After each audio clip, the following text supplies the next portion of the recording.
రాష్ట్రంలో ప్రభుత్వ ఆసుపత్రుల్లో మందులకు కరువు ఉందేమో కానీ నారావారి నకిలీ మద్యానికి మాత్రం కరువు లేదని రాష్ట్ర వైఎస్ఆర్సీపీ మహిళా విభాగం వర్కింగ్ ప్రెసిడెంట్ ఈర్ల అనురాధ ఎద్దేవా చేశారు. అనకాపల్లి జిల్లా మాడుగులు వైఎస్ఆర్సీపీ రాష్ట్ర అధ్యక్షుడు వైఎస్ జగన్మోహన్ రెడ్డి ఆదేశాలతో రాష్ట్ర వ్యాప్తంగా నకిలీ మద్యంకు వ్యతిరేకంగా వైసీపీ శ్రేణులు నిరసనలు చేపట్టారు. అందులో భాగంగా మాడుగుల్లో నారావారి నకిలీ మద్యం వ్యతిరేకిస్తూ మాజీ డిప్యూటీ సీఎం బూడి ముత్యాల నాయుడుతో కలిసి రాష్ట్ర మహిళా విభాగం వర్కింగ్ ప్రెసిడెంట్ ఈర్ల అనురాధ భారీ ర్యాలీ నిర్వహించారు. అనంతరం స్థానిక ప్రొహిబిషన్ అండ్ ఎక్సైజ్ శాఖ ఎదుట నిరసన తెలియజేశారు. ఈ సందర్భంగా ఆమె మాట్లాడుతూ రాష్ట్రంలో ఎన్ బ్రాండ్ నకిలీ మద్యం ఏరులై పారుతుందన్నారు. రాష్ట్రంలో ఆ నకిలీ మద్యం తాగి ఇప్పటికే ఎంతో మంది అమాయకులు ప్రాణాలు కోల్పోయారన్నారు. నకిలీ మద్యం వల్ల చనిపోయిన వారిని గుర్తించి వారి కుటుంబాలకు ఆదుకోవాలని అనురాధ డిమాండ్ చేశారు. ఈ వ్యవహారంలో సిబిఐతో విచారణ జరిపితే మరిన్ని వాస్తవాలు వెలుగులోకి వస్తాయని అనురాధ స్పష్టం చేశారు. ప్రతి గ్రామంలో ఉన్న బెల్ట్ షాపులను తొలగించాలని ఆమె డిమాండ్ చేశారు. ప్రోత్సాహంతో నడుస్తున్నటువంటి అక్రమ మద్యాన్ని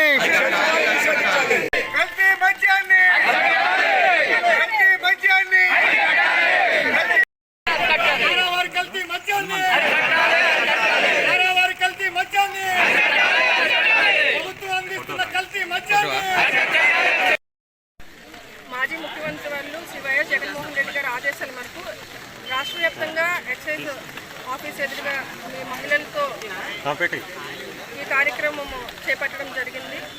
అదే మాడుగుల నియోజకవర్గంలో ఉప ముఖ్యమంత్రి బూడి ముత్యాల నాయుడు గారితో కలిసి మేమందరం కూడా పెద్ద ఎత్తున మహిళలు ఏదైతే ఈరోజు రాష్ట్రంలో కూటమి ప్రభుత్వం ఏర్పడిన తర్వాత ప్రభుత్వ పేదలకు ఉపయోగపడినటువంటి ప్రభుత్వ ఆసుపత్రుల్లో మందులు కరువయ్యాయి, కానీ ఈ రాష్ట్రంలో ఎన్ బ్రాండ్ అనే నకిలీ మద్యం మాత్రం ఎక్కడా కూడా కరువు లేదు, ఏర్లై పారుతుంది.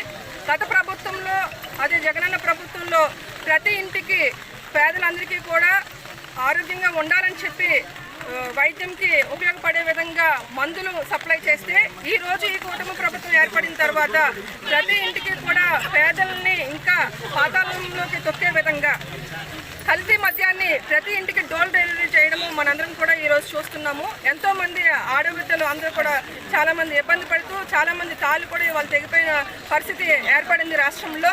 ఈ ప్రజలకి వైద్యం అందుబాటులోకి వస్తే ఏ రకంగా ఉంటుందని చెప్పేసి గత ప్రభుత్వంలో మేము చూపిస్తే ఈరోజు మందు విచ్చలవిడిగా కల్తీ మందుని ఇళ్ళకి శాతం డోర్ డెలివరీ చేసి ప్రాణాలు ఎలా తీయాలని చెప్పి ఈ కోర్టు కల్తీ మద్యాన్ని ఈరోజు అందిస్తూ ఎలాగ ప్రజలను ఇబ్బంది పెట్టాలని చెప్పి ఈ ప్రభుత్వం అడుగులేస్తుంది ముందుకి. ఈ వైఎస్ఆర్ కాంగ్రెస్ పార్టీ తరఫున మహిళా విభాగం తరఫున మేము మిమ్మల్ని డిమాండ్ చేస్తున్నాము. కల్తీ మద్యాన్ని తయారు చేసి పేద ప్రజలు ఆరోగ్యంతో ఎవరైతే ఆ ప్రాణాలతో మీరు ఆ చెలగాటం ఆడుతున్నారో వాళ్ళందరినీ కూడా తక్షణమే అరెస్ట్ చేయాలని, బెల్ట్ షాపులు వీధి వీధికి ఏదైతే ఇక్కడ ఏర్పాటు చేశారో బెల్ట్ తీస్తామని చెప్పడం కాదు, మీరు బెల్ట్ షాపులు తీయించండి చాలు అని చెప్పి మేము సూటిగా చంద్రబాబు నాయుడు గారికి అయితే మేము డిమాండ్